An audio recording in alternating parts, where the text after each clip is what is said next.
Value create करिए अपनी।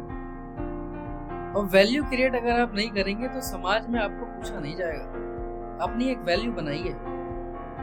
Value बनाने के लिए तपना पड़ेगा दोस्त। लोहे को भी तपा तपा के उसको आकार दिया जाता है, तब उसकी वैल्यू निकल के आती है। सोने को भी जब जितना तपाया जाता है उसकी वैल्यू जब वो निखरता है तब आंकी जाती है उसकी फाइनल वैल्यू। तो ये तो जीवन है मेरे दोस्त।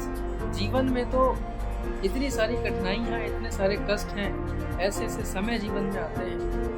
हर परिस्थिति के अनुसार आपको अपनी वैल्यू बनानी पड़ेगी। वैल्यू बनाइए। वैल्यू बिना बनाए इस जीवन में जीना व्यर्थ है, व्यर्थ।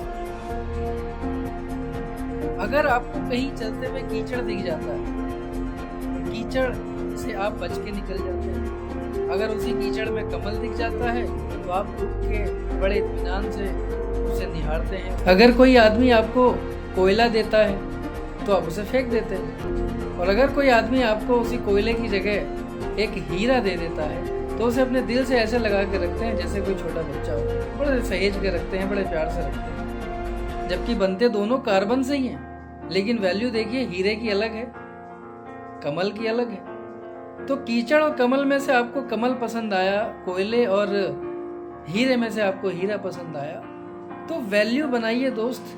वैल्यू बनाने के लिए कष्ट झेलने पड़ते हैं। ये ठीक वैसे ही है कि एक पत्थर एक मूर्तिकार को अगर दिया जाए तो उस पत्थर को वो काट के, उसको तोड़ के, छेनी हथौड़े का यूज करके उसे एक आकार देता है, एक मूर्ति का आकार देता है, तब जाके वो मूर्ति की पूजा की जाती है। बहुत से लोग उसे मूर्त के रूप में अपने घर में रखते हैं, बहुत से लोग उसे मूर्त के रूप में अपने मंदिर में रखते हैं, उनको पूजते हैं। अलग अलग जगह अलग अलग उसका यूज है। लेकिन उस मूर्ति को बनाने में उस पत्थर को जो कष्ट हुआ होगा, तब जाके वो आकार उसने लिया होगा, कितने कष्ट उसने झेले होंगे, तब जाके वो मूर्ति पूजनीय बन जाती है। तो दोस्त, कष्ट तो होता है। तो वैल्यू बनाने के लिए कष्ट झेलने पड़ेंगे।